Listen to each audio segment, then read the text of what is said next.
ljudi, dobrodošli u novi video. Kao što vidite, došlo je vrijeme da vratimo ovo čudo na cestu i to ćemo pokušati odraditi tako što ćemo danas mijenjati kompresor za zračni ovjes.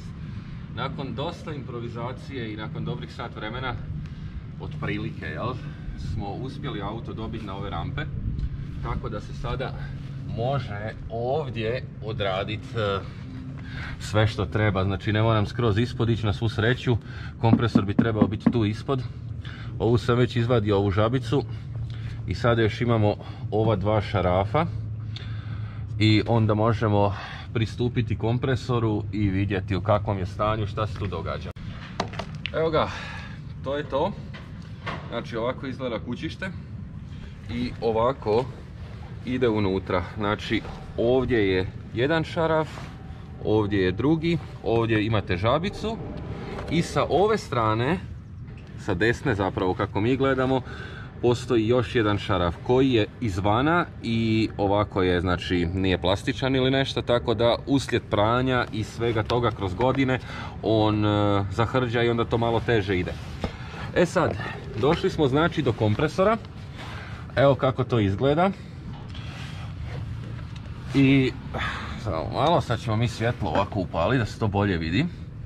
Evo vidite, znači ovo je prvi kompresor, ima još BMW ovdje pečat gore, što jasno ukazuje na to da je već, ajmo reći, 8 godina, dobrih 8 godina star, tako da nije ni čudo da zeza i da ima manje snage. Šta sad mi moramo tu odraditi? Imamo znači ovaj šteker, on ide van, poslije idu ova dva crijeva van, sa druge strane ovdje, nadam se da se vidi, ovdje je još jedan šteker koji ide van i onda imate 4 šarafa, znači tamo su gore iza, ali evo ovdje je novi kompresor, tako da sad ću vam ja pokazati kako to izgleda. Znači on ovako stoji unutra i ovo je jedan šteker, crijeva, drugi šteker, ovdje znači ulaze šarafi, dva ovdje i sa ove strane tu imate još jedan šteker.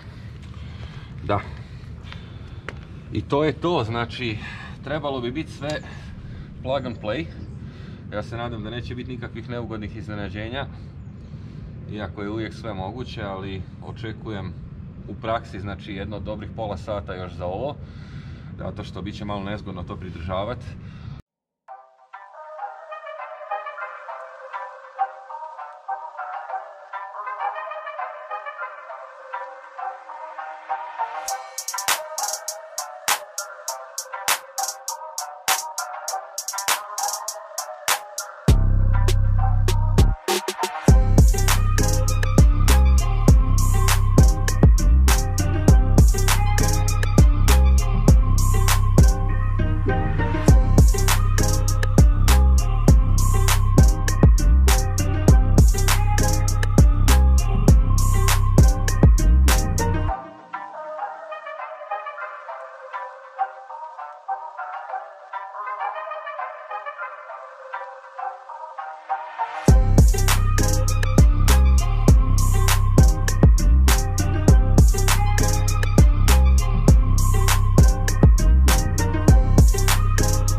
Evo kao što vidite, šteker jedan, drugi su oslobođeni i ovo je također oslobođeno, ove dvije cijevi. Znači još imamo samo 4 šarafa koji drže kompresor.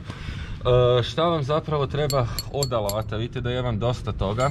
Znači kompresor je pričvršćen sa desetkom, takozvanom ovom gedorom. Bolje ako imate ovako nešto produljeno, zato što trebate doći ovako unutra. Ovako, evo recimo, jel? I evo vidite, već ide polako, znači prvi šaraf.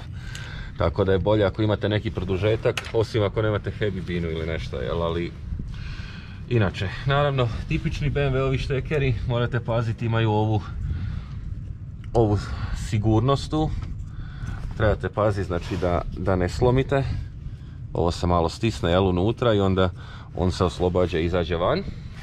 I za ovo ovdje, znači za ova dva, vam je potreban također ključ 10. Znači najbolje ide sa ovim, pošto lako možete prići, jel, sa te strane. Sada ga idemo demontirati do kraja.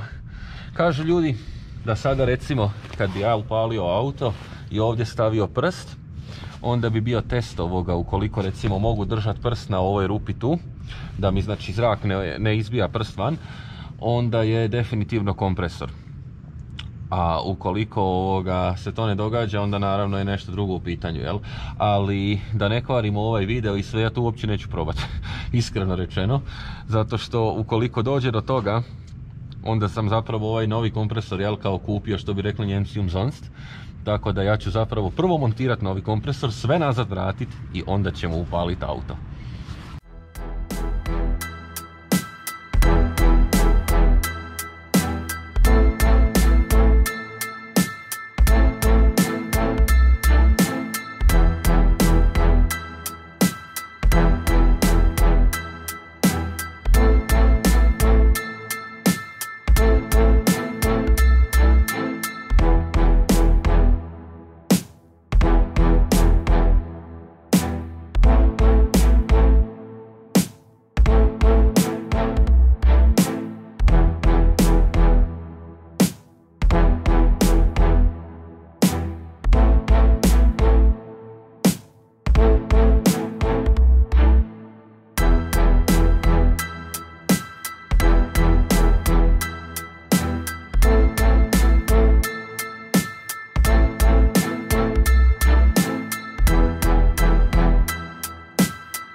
Evo ga ljudi, stari, novi, vidite i sami, iako ćemo mi ovoga rastavljati kasnije pa ću vam pokazati o čemu se radi. Vjerojatno se znači nakupila vlaga unutra previše i to zato što on nije elektromotor i sve to, znači nije neispravan, nego je stvar u tome da jednostavno daje premalu količinu zraka. Na šta vam još nisam skrenio pažnju, znači morate odvojiti naravno još ovaj šlauh i postoji još jedan mali šteker koji u prvi mah nisam vidio, zato što je zaštekan sa strane, znači ovaj, evo, ovako da vidite, znači sve je, bit će sve kako stvari stoje plug and play, zato što nema nikakve razlike. I onda naravno ovo crijevo koje dolazi na drugu stranu, što je zapravo jako važno. Tako da eto, to sam previdio, ali dobro, na kraju nismo ništa strgali, sve smo stavili kak treba. Sad ćemo ga prvo, znači fiksno probati nekako prišarafiti to, vidjeti ovo crijevo zapravo namontirati, onda fiksno prišarafiti, onda ćemo štekati ove štekere i probati. Tako da za sada, kako stvari stoje, nije baš nešto pretjerano teško ili da nešto ne štima, ali još nismo gotovi, ali smo tek na pola posla, tako da vidjet ćemo.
Diže ga. Stvarno? Da. Da upali? Čekaj. Da. Upali.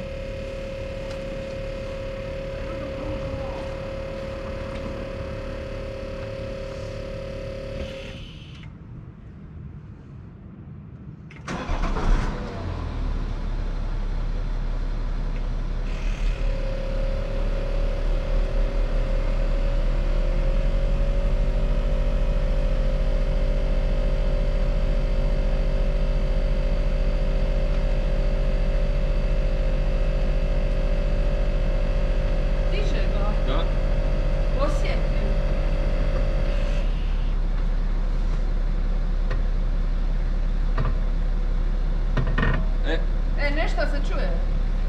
Dobro je to. Možeš ga ugasiti.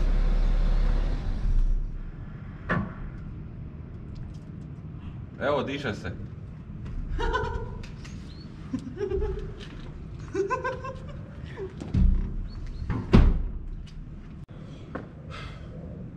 I eto ga.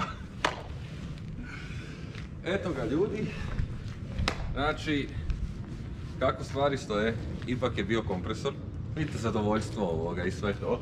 Zato što, da, funkcionira. Kao što vidite, dobra 3 prsta. Ima mjesta. Bilo je dovde ovako, znači spušteno, što je poprilično veliki hod. Uspješno smo to odradili. Nije bilo tako teško, ali, znaš, ono, bilo je malo zajebano, moram iskreno reći, zato što zbog ovih rampi, znači one su nove isto i one su bile ekstra naručene, nismo ni njih imali i sve, i onda pošto je tu kod garaže dosta usko, dosta gadno, nekako smo eto uspjeli i to odraditi. Ali u svakom slučaju nadam se da ste pohvatali konce, da ovo nije zapravo uopće toliko teško, samo je potrebna nekakva logika. Ukoliko bude nekakvih pitanja, naravno pišite u komentare. Pitajte, nadam se da ću vam pomoći, ali da, najvažnija stvar je da je ovo čudo ponovo u voznom stanju. Meni popodne ostaje sada malo, nakon dobra 2 tjedna, malo se provozati okolo i tako neke sitnice, vidjeti kako sve to funkcionira, ali zapravo da, auto je ponovo ispravan, auto je ponovo u voznom stanju. Tako da, uspješno riješeno. Ukupna cijena, ukupan trošak sa rampama i kompresorom 600 eura plus eto dobra 2 sata vremena, ali ponajviše su pojele rampe. Da, to bi bilo to, znači, znate već, like, share, subscribe, a mi se vidimo u nekom idućem videu sa nekom novom temom. Pozdrav!